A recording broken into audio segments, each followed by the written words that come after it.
Hello बच्चों, कैसे हैं आप लोग। उम्मीद करता हूं कुशल मंगल होंगे, खुशी पूर्वक होंगे। आपके अपने खूबसूरत चैनल एग्जाम केमिस्ट्री भाई गोविंद सर में बहुत बहुत स्वागत करता हूं, अभिनंदन करता हूं। जैसा कि आपको पता है बच्चों, आप देख रहे होंगे थंबनेल पर पंचलाइट लिखा हुआ है। इससे जस्ट पहले की क्लास में हमने पंचलाइट कहानी का सारांश बताया था आपको, जिसमें हमने बताया था कि भाई किस तरीके से गोधन होता है और गोधन जो है अपनी प्रेमिका के घर के रास्ते से जब जाता है तो एक गाना गाते हुए जाता है, तो उसकी माँ जो गुलरी काकी होती है पंचों से शिकायत करके क्या कर देती है, गोधन को गांव से बाहर निकलवा देती है, उसका हुक्का पानी बंद करा देती है। लेकिन जैसे ही पंचलाइट की बात आती है, जो गांव के किसी बच्चे पर नहीं खुलती, वो पंचलाइट नहीं जलाई जाती, तो गोधन की आवश्यकता पड़ती है। तो हमने उसे बड़ा सारांश मतलब बड़ा डिटेल में समझाने का प्रयास किया था।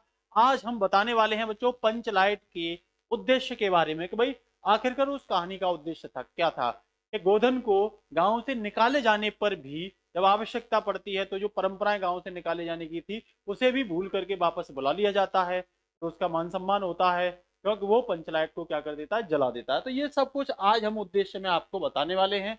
आपको जैसे हमने लिख रखा है बच्चा, वैसे ही आपको ज्यादा बड़ा चढ़ा के नहीं लिखना, क्योंकि शब्द सीमा कितनी होनी चाहिए भाई, 80 क्वेश्चन। आपको पता है 80 वर्ड शब्द सीमा होनी चाहिए, इससे ज्यादा बढ़ के आप नहीं करोगे, ठीक है ना, वरना तो क्वेश्चन क्या हो जाएगा, थोड़ा आउट हो जाएगा। तो यहाँ आप क्या लिखोगे, यहाँ पे आप लिखोगे भाई लिखा किसने था इसे, तो ये पंचलाइट के जो लेखक हैं वो हैं फणीश्वर नाथ रेणु। इनके द्वारा रचित एक आंचलिक कहानी है। आंचलिक मतलब ग्रामीण परिवेश पर आधारित एक कहानी है।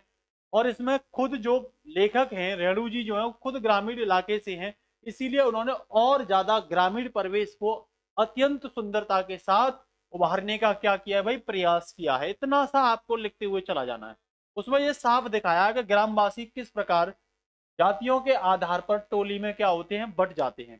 किस प्रकार से जाति के आधार पर टोलियों में बट जाते हैं और ईर्ष्या द्वेष की भावना से भरे रहते हैं कि भाई इसका भला हो तो मेरा भला हो, तो इसका ना हो, इसका हो तो उसका ना हो। इस चीजों की दिमाग में उनके में हमेशा लगी रहती है ग्रामीण परिवेश में, आप जानते होंगे। जरा इन सब का बड़ा ही सुंदर और यथार्थ चित्रण इस कहानी में किया गया है।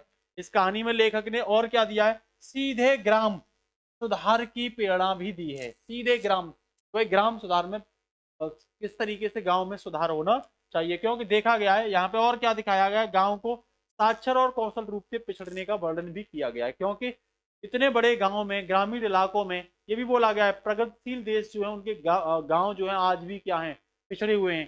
कि एक पंचलैट को जलाने के लिए गांव में कोई भी नहीं मिलता, एक बच्चा सिर्फ मिलता है, सिर्फ गोधन मिलता है।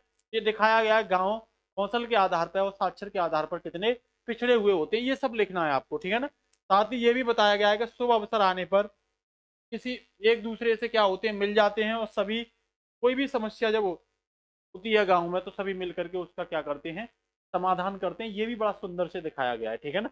और ये भी बताया गया है कि ग्रामीण एकता की भावना किस तरीके से है, कोई भी परेशानी आ जाए अगर किसी एक पर आती है तो सभी मिलजुल करके क्या कर लेते हैं, उस परेशानी को बांट लेते हैं और आसानी, तो इस एकता को भी दिखाने का प्रयास किया गया।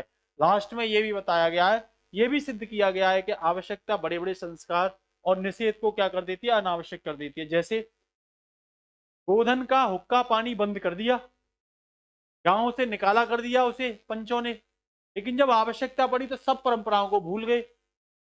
और जैसे ही गुलरी काकी की जो लड़की होती है वो पंचों को बताती है कि भाई पंचलेट गोधन जो है वो जलाना जानता है, तो सब बुराइयों को भूल करके गोधन को वापस बुला लेते हैं, सर्वहित में गोधन को वापस बुला लेते हैं। क्या मतलब क्या, ये सिद्ध है कि सभी परंपराएं जो होती है, रूढ़िवादिताएं होती हैं, जब आवश्यकता पड़ती है तो बड़े बड़े संस्कार और निषेध को क्या कर देते हैं, अनावश्यक कर देते हैं। तो इतना सा बच्चों आपको 80 वर्ड में लिख के आना है, इससे ज्यादा नहीं लिखना। अच्छा क्लास लगती है तो बेटा कमेंट बॉक्स में आप अच्छे अच्छे से कमेंट जरूर किया करिए, क्लास को लाइक जरूर किया करिए और अपने फ्रेंडों को भी क्लास को बच्चा शेयर किया करिए। तो इतना ही, फिर लाएंगे बहादुर कहानी पर आधारित कुछ सारांश और उद्देश्य। नमस्कार बच्चों, जय हिंद बच्चों, खुदा हाफिज, ऑल द बेस्ट बच्चों।